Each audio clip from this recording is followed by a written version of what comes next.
Good morning, everybody. It is Tuesday, the 20th of May. I want to welcome you to the APSCo question time, where I have a fantastic panel. That panel exists of Tania, legal counsel of APSCo, that obviously you guys know, because you're seeing her not only every week on these sessions, but she's been with APSCo a long time and has been giving us an update on how the legislation is changing, because she's at the front face actually of making sure that we are inputting into those changes, and has been pretty successful actually so far with regard to that. I also have Dan Taylor, who is the MD of Morgan Hunt. He spent about 23 years in the recruitment market, 6 years odd actually at Morgan Hunt. You'll probably be aware of Morgan Hunt. It's I started off actually 26 years ago as a sort of city headhunting firm, best known, I would say, for the public sector support it gives, but it has had a fast growing and indeed successful private practice sector in different markets such as finance and accountancy, and across the board really, and across the whole of the UK. Morgan Hunt has about 200 recruitment consultants, deals with a couple of thousand clients, and therefore gives us today an idea of what the bigger companies are doing out there during this COVID-19 crisis. Welcome, Dan. Thank you for joining us. What I also want to do is introduce you to our other panelists. Joe Sellick. Joe, we've known for a very long time as a very early APSCo member.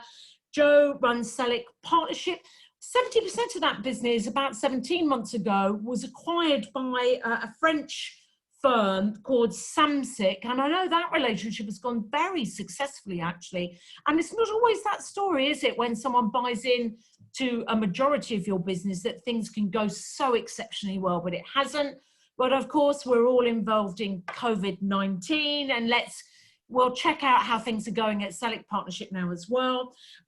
There are about 90 staff, I believe, in Sellick Partnership across 7 offices, very much a UK face for the Sellick side of what is a French-owned, majority-owned business.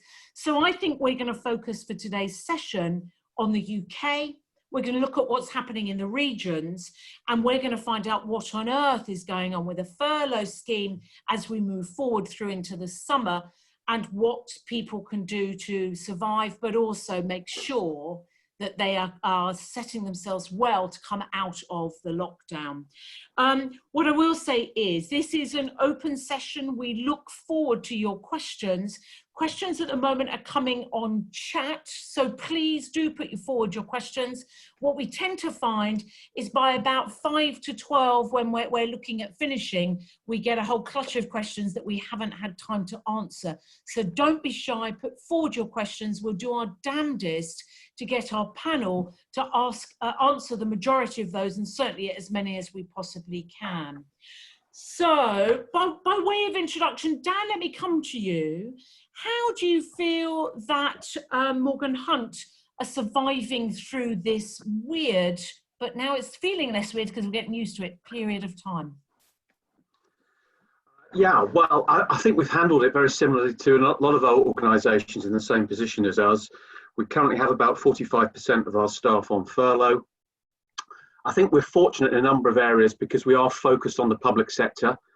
Having just come through 10 years of austerity, we were looking forward to Boris spending a load of money on the public sector, and clearly COVID-19's come along and kicked us in the unmentionables.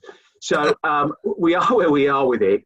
I think we've seen a kind of seesawing of our business over the last 3 months. We've seen good growth in social care. We do a lot of non-qualified social care roles, particularly around homelessness and with homelessness charities, etc. So that's been really busy for us over the last few months. We also put a fair amount of staff into the NHS, mainly around the facilities and property side of the NHS. So they've been big areas for us. But areas that have dropped off include our education business. We specifically supply into the UK colleges, and as such, that has been quite heavily hit for us. We've managed to furlough a number of temps, but we have lost a lot of business in that area.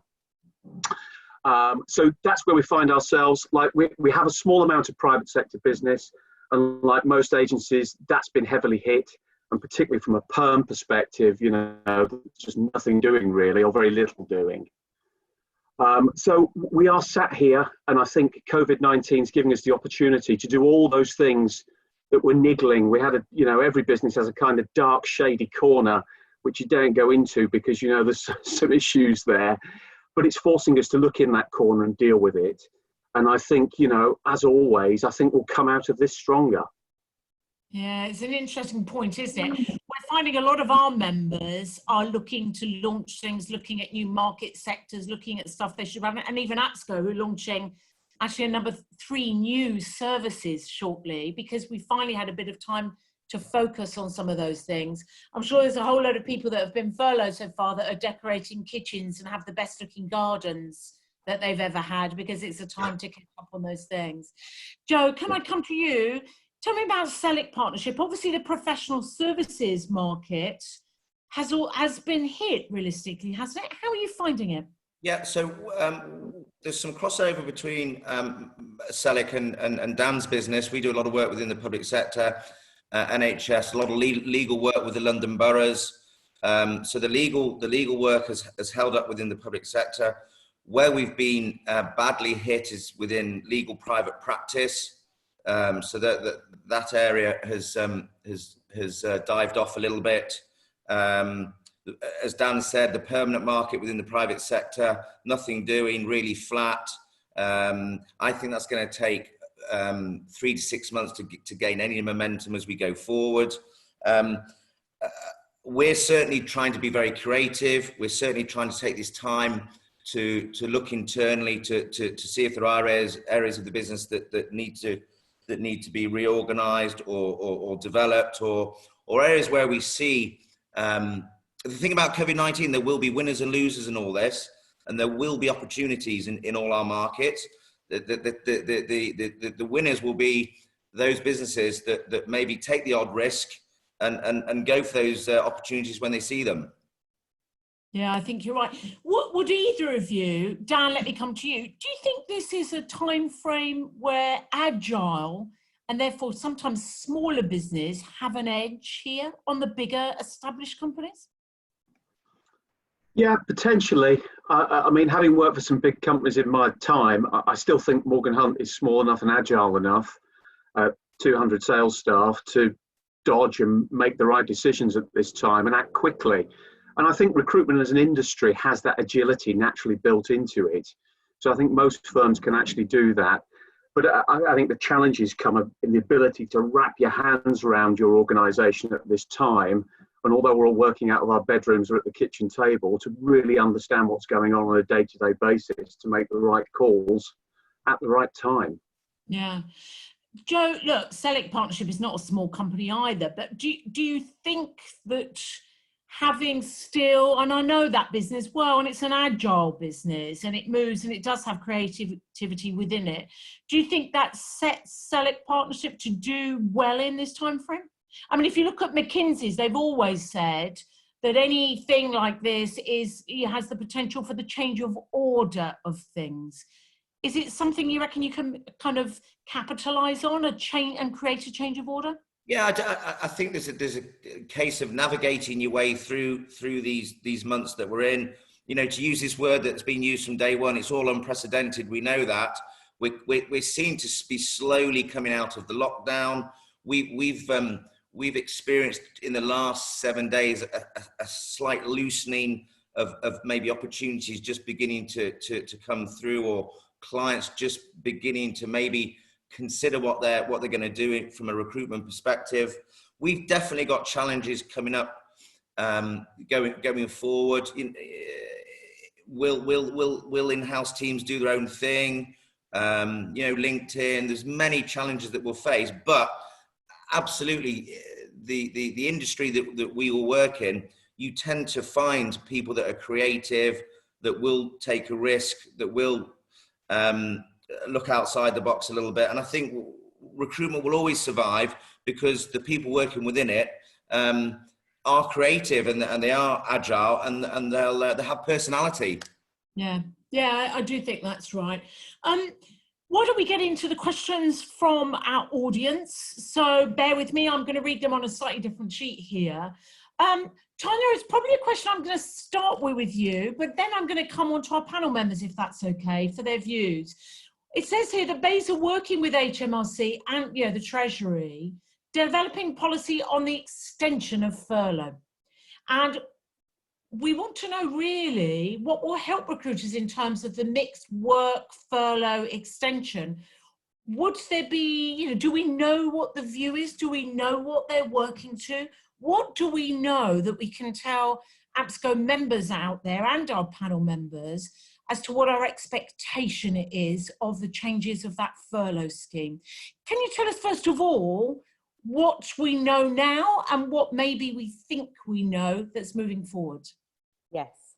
So what we definitely know is until the end of July, the scheme will continue as is. So that's up to 80% of pay to a maximum of 2,500 for the worker. And that's completely funded by the government.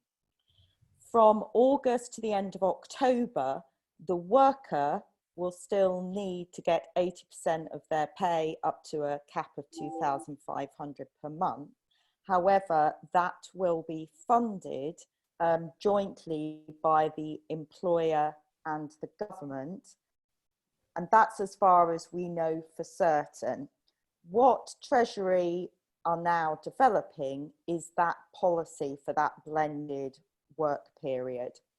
So we're interested, and they're interested through BEIS and employment agency standards in hearing from recruiters, both from respect of your own business and your own workers, but also from agency workers. So questions like, should that split, that percentage of work versus furlough be flexible? If not, why not? Where should it be set? And how, I think the trickier question is, how could you, if at all, see it working for agency workers? Yeah, I mean, it's quite a dilemma, isn't it? Do we have any flavour on if they're looking at the option for part-time workers? We understand, we've been asking actually the Chancellor about offering part-time options with a view that I think it could be quite useful, depending on which sector you're in and what your clients are wanting to bring people back on a 50% of a furlough, for instance. Are we likely to have that announced soon enough? Yes, that's definitely yes, that's going to happen, and that does work on scale. So if, like me, you work part-time, then your furlough already has been on a part-time basis, and therefore, if you work 3 days a week, then potentially you could work 1.5 days a week and 1.5 days on furlough. So that kind of scales fairly reasonably. I think what they're not set on, and obviously they've got to look at a lot of different workplaces with 0 hours contracts, with shift work. So I suspect they're not going to want to set it in stone too much in terms of the percentage, but they've obviously got to be very mindful of fraud. So it's a difficult, so that I think that's why they want help really from industry, and they're trying to get as much help from industry as possible to try and get it right, so that they don't issue a guidance which everyone then immediately dismisses as absolute rubbish, and then they have to backtrack and reissue loads and loads of subsequent guidance. So they are quite keen to try to get it right. Yeah, which is a good thing, isn't it? I know that in today's bulletin, the APSCo bulletin that's gone out, the bite-sized bulletin we call it, although nowadays it's not bite-sized, it's about 3-course meal size, there's so much going on. But we still call it the bite-sized bulletin. I know that only that this morning is asking for people to come in on the survey we've got, because we've been specifically asked for input so that the guidance can be written appropriately and the decisions can be made appropriately about what to do. So for everyone out there, please see if you can let us know so that we can let the government know what they can do that in essence helps your business and helps the economy therefore moving forward. So from a furlough point of view, it's kind of an interesting time, isn't it? And it's been an interesting time since April. Dan, if you look at Morgan Hunt, have you furloughed people? How did you choose who? Have you changed it at all? What are you looking to do with it? Yeah, There's 3 parts in that question. yeah. Okay, so we furloughed about 45% of the workforce. I think it's been a very, very useful tool for all businesses in terms of being able to adapt your cost base to the revenue you're seeing coming in.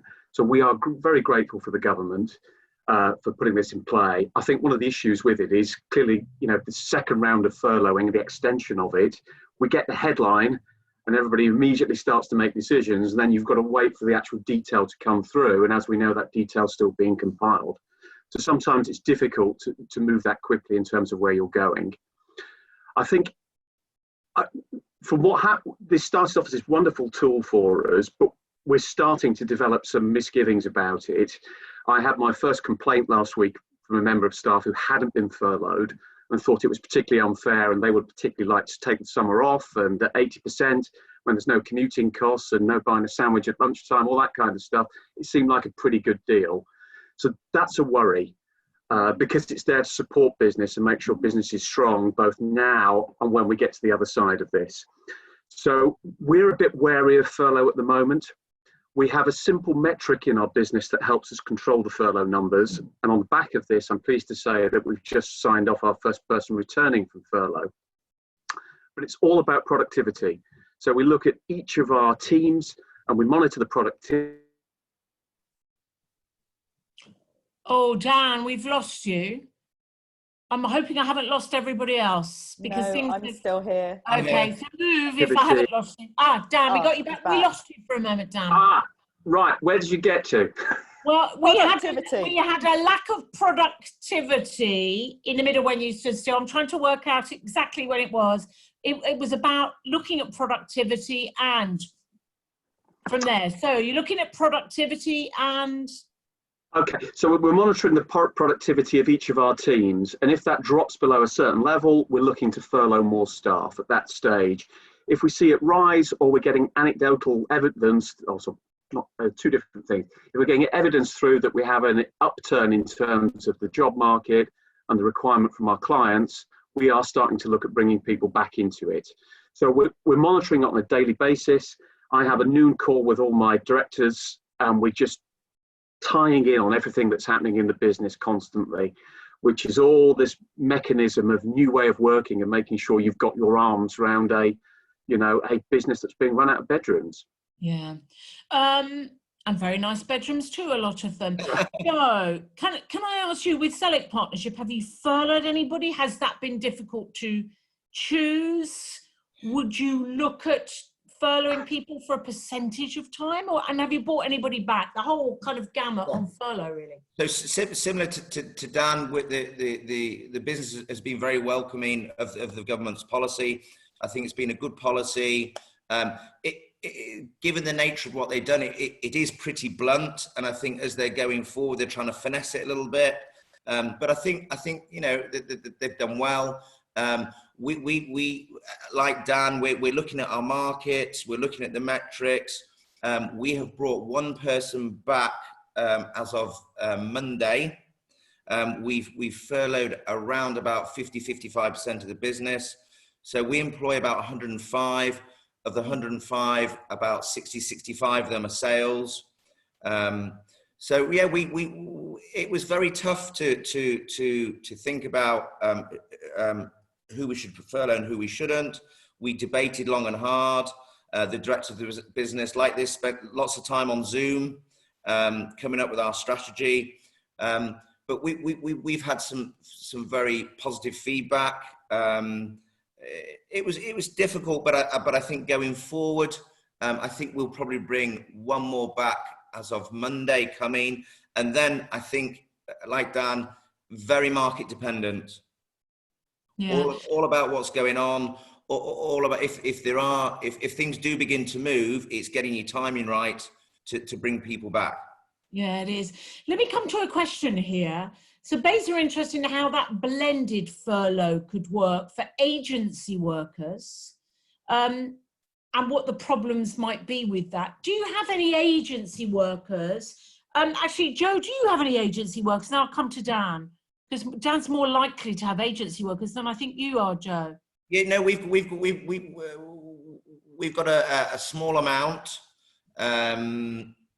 So we roughly we're paying about or we're paying about 900 people on a Friday. I think we've got between 7 and 10 that have been, so quite small, quite minimal, and we've taken their proposition and dealt with it successfully, in my opinion. Do you have a view of, if the government do bring in this blended scenario, whether that would just be complicated and a bit of a nightmare? Well, I think it, from what Tania was saying, it feels it could be very complex, very complicated, but I understand the reasoning for them considering it, most definitely. Yeah, good. Dan, from an agency worker point of view, how complicated would a blended scenario, depends what it is really, I suppose. How complicated would that be? And do you have many agency workers that you've furloughed? Yeah, we've got about 450 furloughed at the moment. And the guidance, which hasn't been accepted by all our clients, but if they are receiving government funds for the payment of that temporary worker, then that they're at liberty to furlough that individual. So that's worked. A nightmare in the education market, that, hasn't it? Because I do know that the education market has been very slow in a lot of areas to pick up on that, because it was guidance rather than a diktat. I know they got an extra kick, but it's been pretty slow. It has, and we've got some people who are totally disregarding that, advice at the moment, which is really frustrating for us, and also really frustrating for the workers. I'm with Joe on this. The complexity is the worry, and particularly, a temporary workforce is sporadic across the place. From a central operations point of view, we've furloughed a number of people. So we haven't got the resources to tracking down individual workers to get to the bottom of, their compliance to a particular set of guidelines around it. So it's a concern, it's a worry about how this gets administered. And I have great sympathy for the people having to move so quickly to come up with these policy decisions around what we should be doing, because it can't be easy. And there's always another different viewpoint to take into account when coming up with it. But I am in favour of getting people back to work as quickly as we can, really. I think it's the right thing to do. And I think that the damage of a really deep and prolonged recession could really outweigh some of the damage which is being done by COVID. And I think the more we can move on this and start to pull people back, when to get it all right with these decisions, there's going to have to be some kind of collateral damage in it, but we need to start moving that forward. If the government is suggesting that employers need to start adding something to the pot in this, do you reckon it would change your view on furloughing your own staff? I'll take that one. No, I think from a business owner, I think that the government has been, dare I say, generous I think so too. In their policy. And if towards the end of the scheme, I don't know, the between August and October, that they're asking us to contribute, then absolutely, I think we would. Given what percentage that may be, I don't know, but I think it would be. I think we would consider it most definitely, and should consider it. Yeah. Okay. Let me come on to some more questions here, if that's okay. So Andy Burnham, obviously the Mayor of Manchester, has warned of fracturing of regional unity, which is something that this government were trying to thank the North and the Midlands for actually giving them a chance. That's what they've said. Has something like COVID-19 created some kind of regional problems? Do we need different back to work strategies for different regions? And are you planning your back to work strategy, what it would look like? Actually, I'm going to come down to you, because I know you have an office in Scotland. Has the difference there been a bit of a pain, or is it just, work as normal? It has been a pain, because we were agreeing stuff around the, the English market, and Scotland said, well, that doesn't apply to us. We're still not allowed back. We have a small fledgling construction business up there where we have a number of permanent placements, which are all agreed to go through. but they can't go through until the sites go back. And in England, we have sites going back. In London, the sites are starting to go back. But up in Scotland, there's no work on the big sites at the moment. So that's a real problem for us. You can't help thinking, and this is certainly the view of my Scottish brothers and sisters within Morgan Hunt, is that, you know, wee Nicola is playing politics with this one. And surely not. Oh, we lost you for a moment, Dan. You've frozen. Oh, we got you back. You froze for a moment. Back. So our mate Nicola, I wonder whether she would be playing politics with something like this. Who would have thought? Yeah, perish the thought.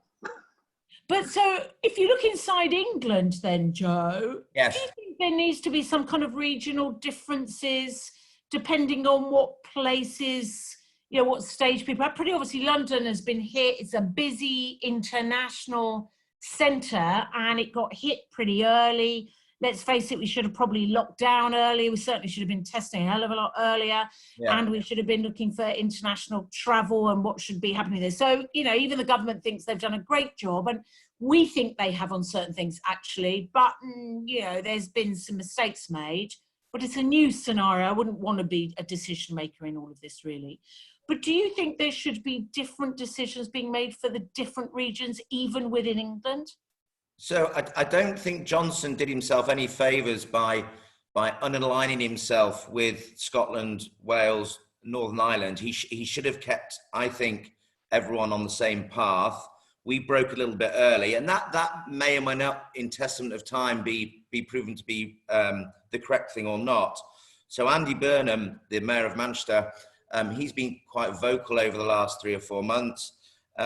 He's definitely arguing that we should take a more regionalistic point of view, if that's the right word, regionalistic. Certainly Joe Anderson, the Mayor of Liverpool, and him, and is it Andy Street in Birmingham? They all seem to be very aligned in terms of policy. Are they all Labour mayors? I think certainly Anderson and Burnham are. It's Andy Street. He might be independent, or I'm not quite sure about Andy Street in Birmingham. Okay. However, they seem to be united in their policy, which I think regionalism does to me have a lot of sense. That if you've got an outbreak in, say, Blackpool, or you've got an outbreak in Cumbria, why would you have London policy impacting on local authorities that would need to make that decision and shut that area down where there's an outbreak? So absolutely. It's difficult though, isn't it? Look, they needed to do that in northern Italy and closing down certain towns and cities and stuff. But it's quite complicated because if you even look at, you know, our Nicola up in Scotland, you know, maybe that was politics. Maybe Labour mayors are playing a bit of politics as well. But maybe you can't have one size fits all. No, I think you're absolutely right. Yeah, I mean, because actually people are at different stages. But it's interesting. Let's come and have a look. So government guidance, another question. Looks like a health and safety nightmare, someone has said here.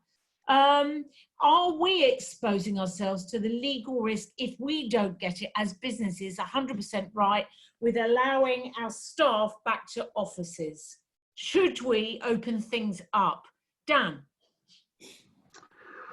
Well, right now, for the business we are, the markets we're facing, we're coping quite well from home. And I think this is I was brought up in a fierce kind of environment where, you know, recruiters had to be in the office by 8 a.m. and stay there till at least 8 a.m. And finally, we've blown doors off that one, and it's just nonsense. I think we're going to see a very different future moving forward. And I think one of the things that most recruitment companies will be doing is downscaling their kind of real estate because it's just not required. I also believe that recruiters are inherently highly sociable individuals, and I'm missing human contact in the nicest possible way of seeing my people at work and, you know, saying hi to them and finding out how their weekend was or what they had for tea last night. You know, I miss all that. And I'm sure I'm not alone in it. But I think right now, you know, white-collar recruiters going back into the cities of England and the United Kingdom, you know, are going to be low down on the list in terms of how we get workers back and how we get the country up and running again. And I can live with that for the time being. I don't think we need to be in the offices right now. Joe, what do you think about bringing your team back to those offices that you've got? Would you be worried about it? Are you planning for when that, you might be looking at it, let alone when it's going to happen? Yeah, like Dan, I really miss the interaction with the staff within the business. The Sellick team has been together for a long time, and they become friends. And I miss that daily interaction in speaking to them and finding out how they are. We are definitely looking at making our offices COVID compliant, dare I say. So that's down to lifts, loos, how traffic of people walking, sanitizers, masks, gloves, the whole thing. So I'm keen at some stage over the coming weeks or months to encourage people to go back to the office for that communal feeling. Now, how soon that will be, I don't know. I think Dan's absolutely right. The office life that I was brought up sounds like the same as Dan. Will probably never be like that again. But are we into the new normal or the temporary normal? I don't know. It's, you know, who knows what we're going to have in the future. But I don't think it'll ever be the same. You might have red teams and blue teams. On a Monday, Wednesday, and Friday, you have certain members of staff that may come into the office, and on a Tuesday and Thursday, different members. But I think short term, we have to live with working from home and taking life that way.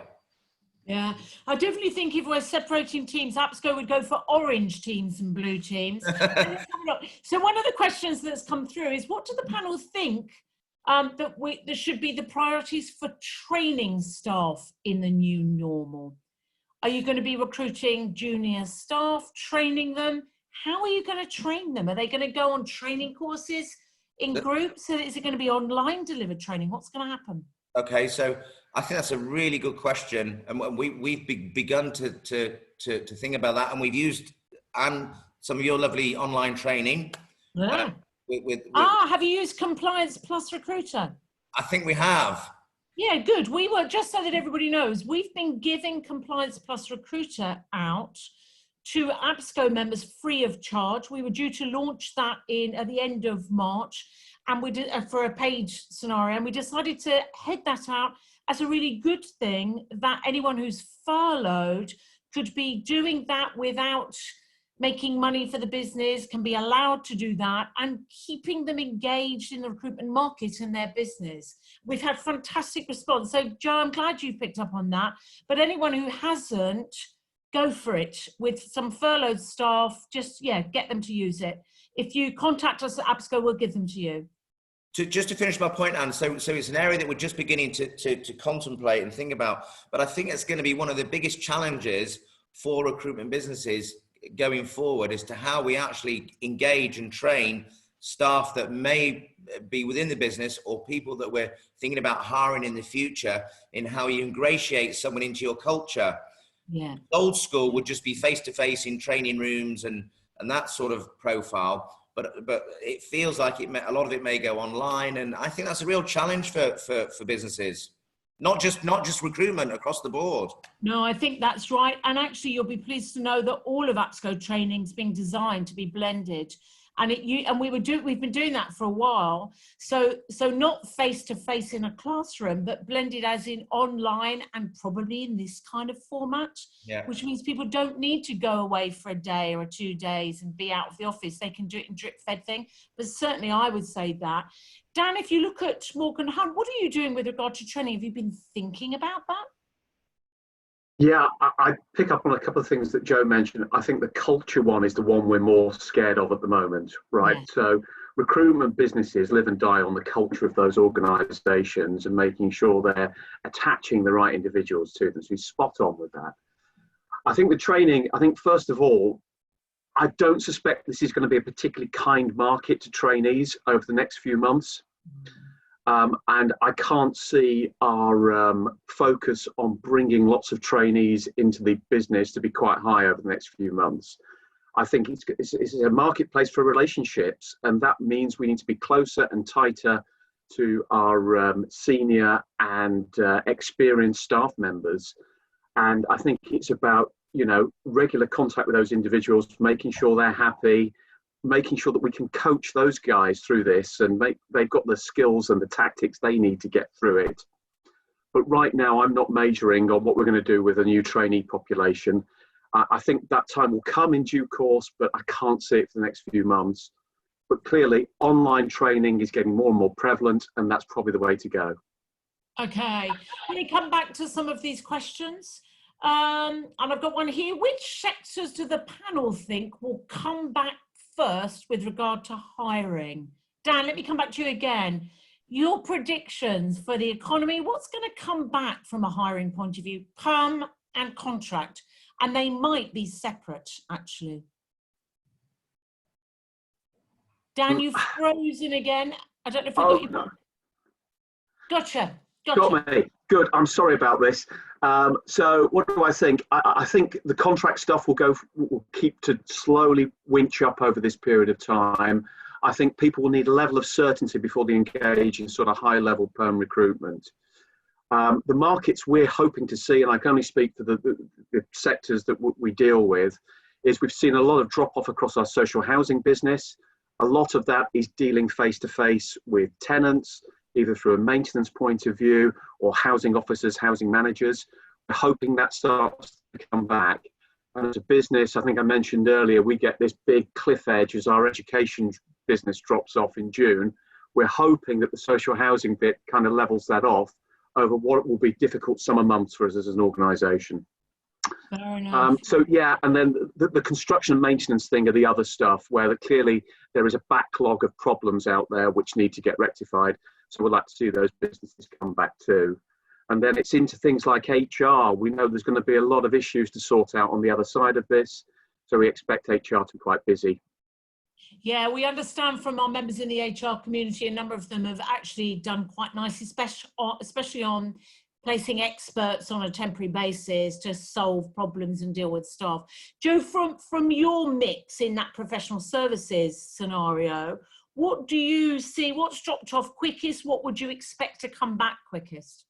So similar to Dan, our housing area, I think, will come back really strongly.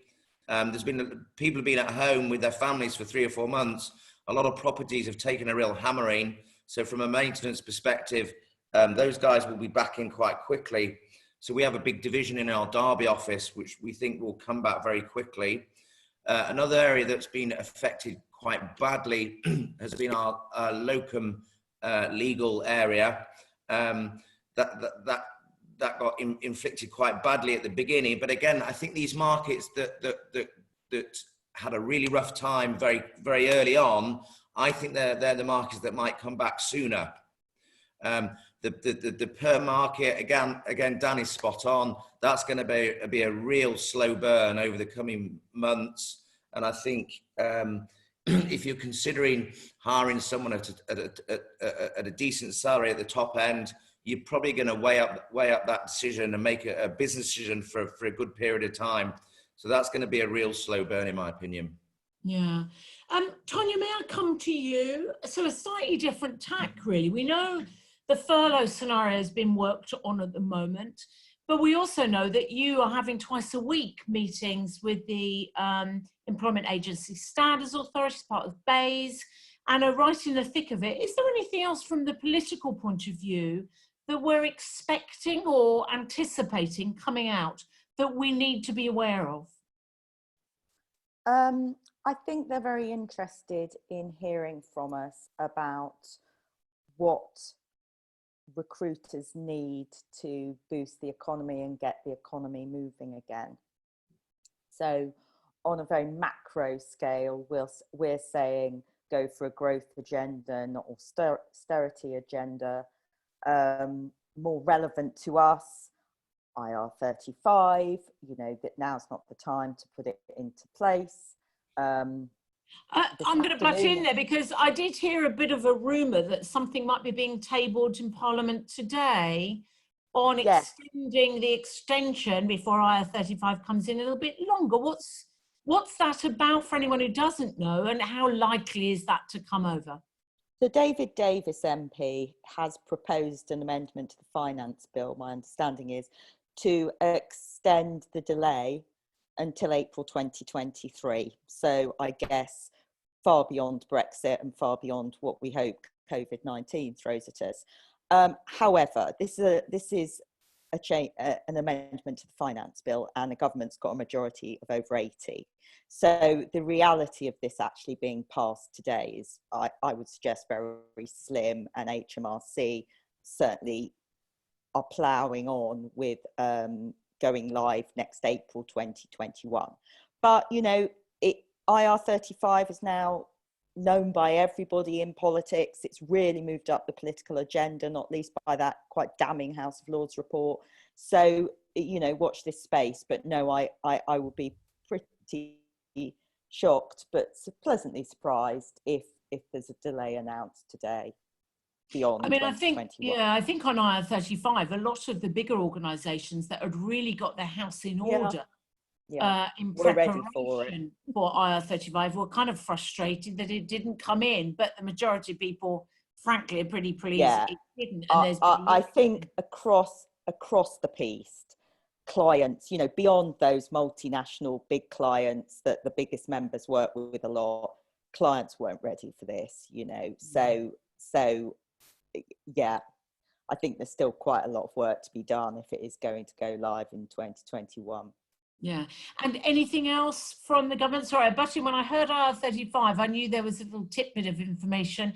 Anything else from a government point of view that we should be expecting or be worried about or thrilled about even? Well, I mean, obviously the immigration bill was discussed in Parliament yesterday. Obviously, particularly Morgan Hunt, I suspect you do have concerns about the lack of access to care workers and other workers next year.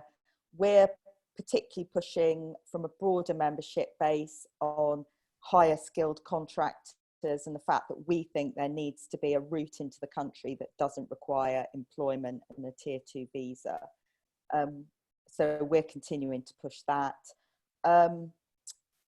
We're starting to talk again about Brexit in terms of government and talking with politicians. So we're keen to hear from members about their views on that.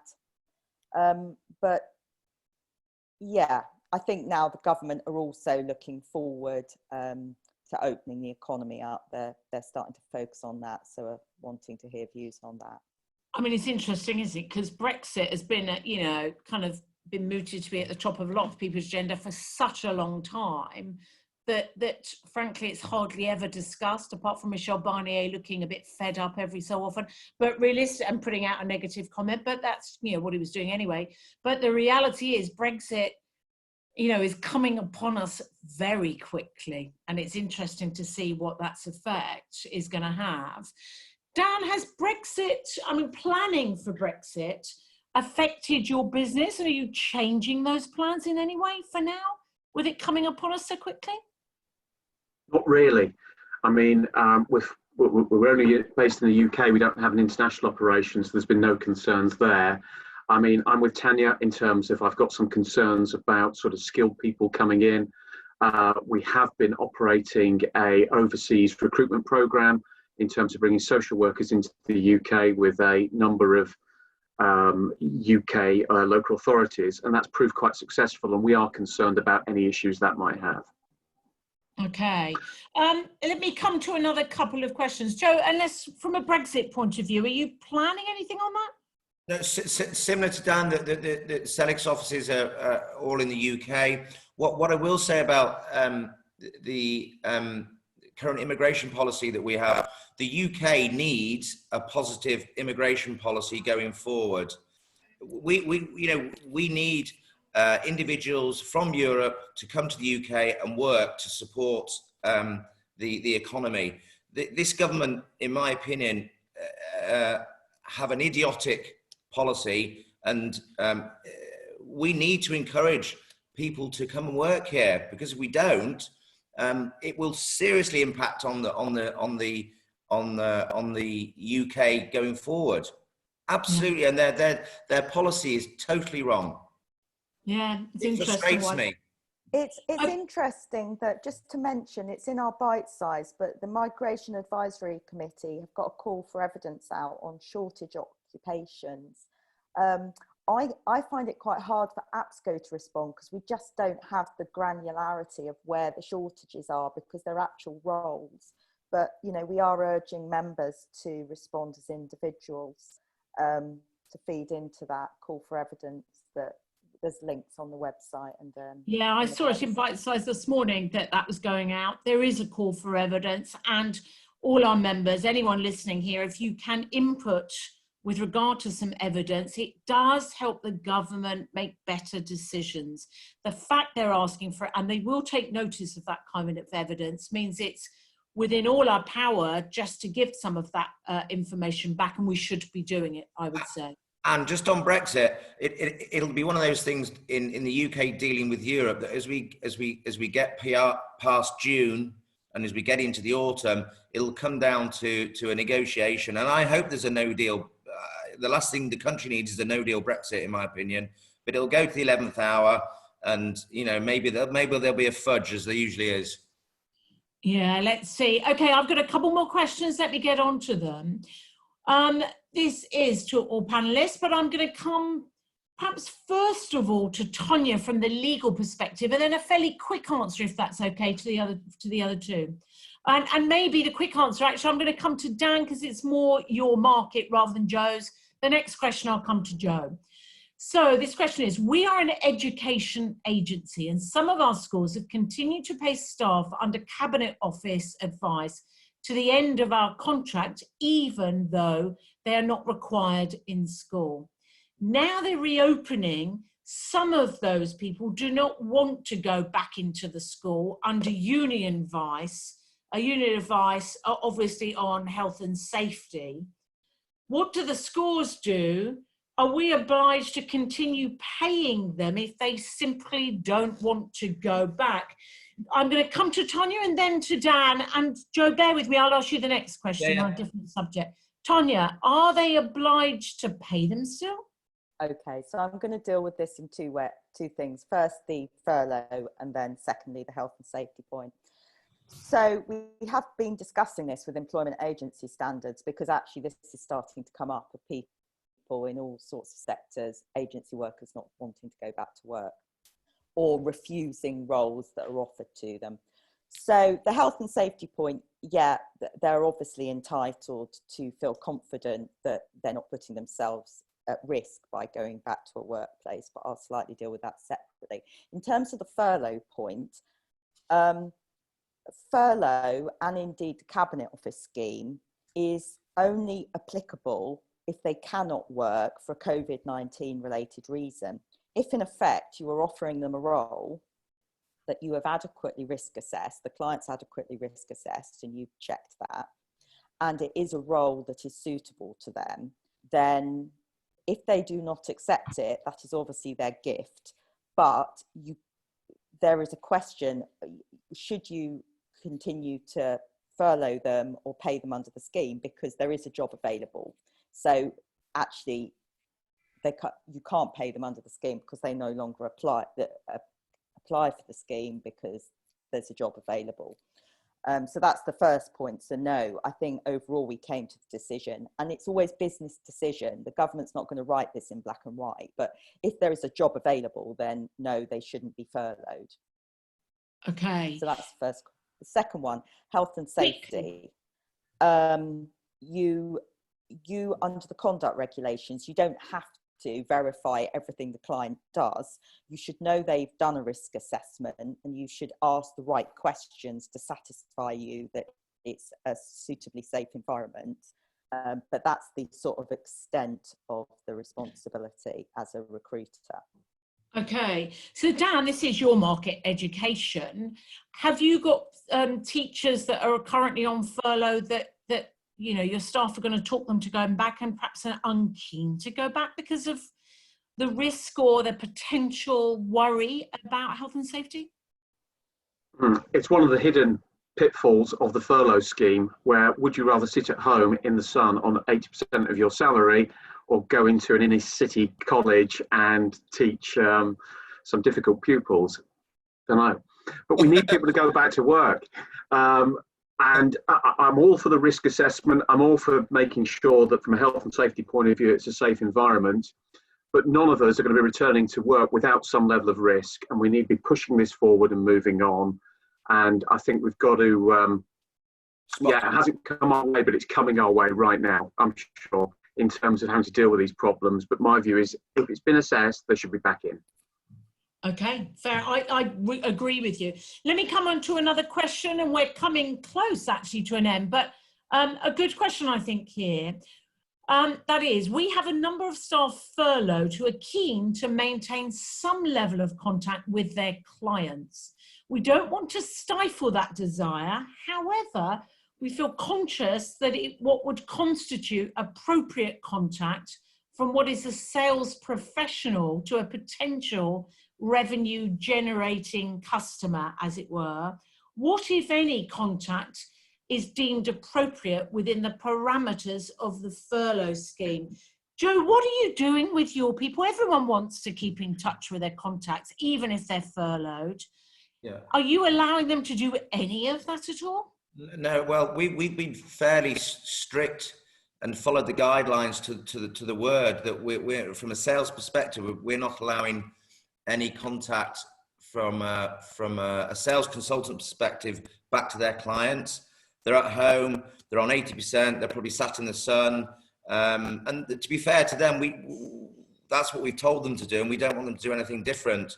Where we are allowing some contact is internally, where people can chat through a big WhatsApp group and keep in touch that way. And, you know, from a cultural perspective, keep those links and engagement.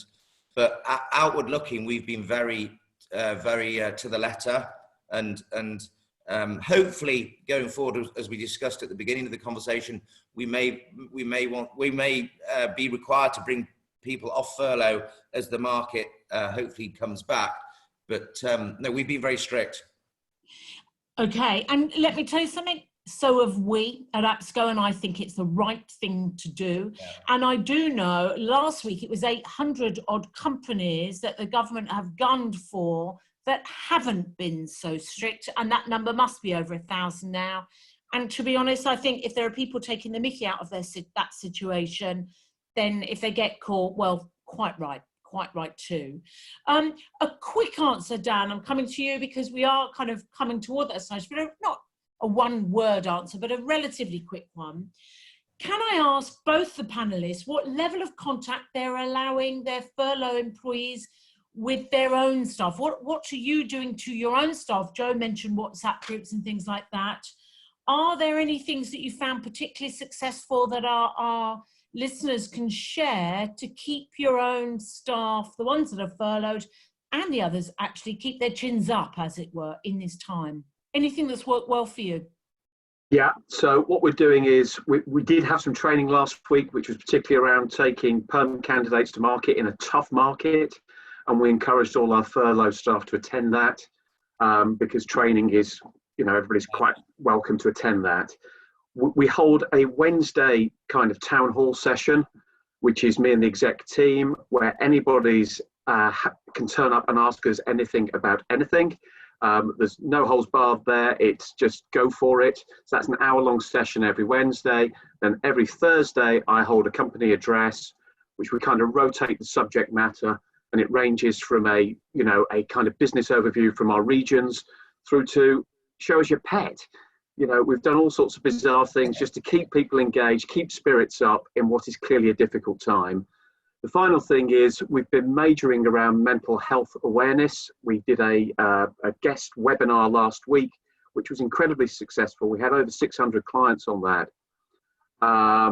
And, you know, it's really important. I think we've all felt it at some stage over the last few weeks, and we need to keep talking to our people and check they're okay and checking in on them. And we always start every conversation with, how are you? Yeah. I don't know about you, but I find whenever I ring any of my staff on their mobile phone, they always think I'm about to sack them or make them redundant. And so I always have to have the thing of, I'm just checking you're okay quickly before they start kind of getting palpitations. Joe, what about you? What are you doing that's interesting? I know that culture at Sellick Partnership, and it's very strong. What are you doing to keep that going? Yeah, very, very similar. We're thinking about well-being. We're thinking about engagement. We're really, what we're doing, Anne, is we're phoning people up and saying, "Are you okay?" We're dropping them emails. We're finding out how they are, how the family are, how the kids are, how they're finding it, and just really engaging with people and saying hello. Very simple, and it seems to be working really well. And we're getting good feedback that it's what they want. So yeah, just nothing out of the ordinary. Very simple, but having lots of conversations and finding out, as Dan said, are you okay? Yeah, look, I think that's the most important question we can ask any of our employees, whether they're furloughed or whether they're working, because, Yep. you know, it's interesting with Dan's person saying, I want to be furloughed because I'm a bit tired. And actually there are times when I've dreamt of being furloughed with the amount of stuff that APSCo's been doing. It's been so busy that I get that. For those out there, one of the things that I've been doing with my staff is maybe bribing them with gifts. So for the bank holiday, we did send rosé wine out to everybody. We've sent sweeties that were supposed to be a letterbox delivery, and it turned up in a thing with letterbox on in a very big Amazon box. It wasn't quite as letterbox. Actually, we've sent Just Eat vouchers. I've sent my staff Just Eat vouchers for dinner on me, and people are all eating dinner, not necessarily on the same day. That was a bit more complicated than it should have been online. But anyway, things like that are kind of unnecessary, but make everyone know you really are thinking about them is the kind of thing that we've been doing at APSCo, as well as those regular meetings, the WhatsApp groups with crazy stuff in, and some of the memes that have been pretty funny out there, and what's been going on, people with blue hair, people with haircuts that might be a tad inadvisable, and I'm sure they're hoping lockdown carries on for a bit longer for them to grow. And your haircut's very dashing, Joe, I might say. Likewise. So let me bring this to a bit of a close, because what I want to do is say thank you so very much for all three of our panelists, for our two APSCo members that have been very open about what they're doing with their businesses. I know both of those businesses, strong, heavily cultured businesses that not only are going to survive, I mean, that's a no-brainer, but actually have the potential to come out better and stronger than this. And we'll see whether McKinsey's idea of changing the rule at the top of things, whether there are going to be some changes, going to be interesting actually, but I think there's real potential. So I want to thank both Dan Taylor of Morgan Hunt and Joe Sellick of Sellick Partnership very, very much indeed. And also to Tania, who's in the thick of all of this, not quite in the NHS thick of it, but with a lot of politicians and with a lot of policy makers, and making sure the policies add as much value to you as our membership base, and to everybody else, obviously, in the UK, and your customers, which helps the UK economy. I just want to remind people of a couple of things, because otherwise Joe, Josie, and the events team will kill me if I don't. There were so many, I had to print them off. But if you look at this afternoon at 2 o'clock, and it's the 19th, of course, of May rather than the 20th, still is Tuesday, apologies if I said that wrong.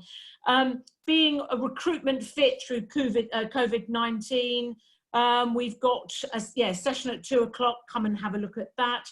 We've got a session on Thursday on business agility and adapting and changing. So we've got some good stuff with regard to that.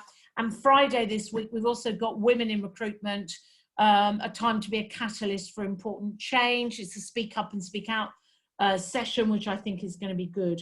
We also have some in the frame, that's this week. We've got a whole load of stuff next week. We've also got some in the frame sessions this week. Wednesday, there's the education sector in the frame. And Friday this week, there's the international forum being covered. Again, as well as a huge long list of things for next week and then moving forward. So, you know, as APSCo members, that the APSCo COVID Resource Hub is absolutely jam-packed with different information that you can download, utilize, and is absolutely tip-top. It's so hugely full. We've had so many thank you notes for people using it. I would wave the flag of a new thing that we've set up, which is called Unlocking the Lockdown, Organisational and People Issues for Recruiters, that we've worked very closely with Squire Patton Boggs in. It's a weighty tome, but a really useful weighty tome. I would encourage anybody to download that. Anybody wants their staff to have free of charge training with regard to Compliance Plus, just let us know and we'll send some of them out to you. And who knows that after all this, you may decide you want all of your team doing it. That would work well for everybody. I want to say thank you and stay safe and build that business up. Do the planning to take that business forward. Thank you to everybody, our panel members and those people listening in. Take care of yourself. Bye-bye. Thanks. Thank you. Bye. Bye-bye.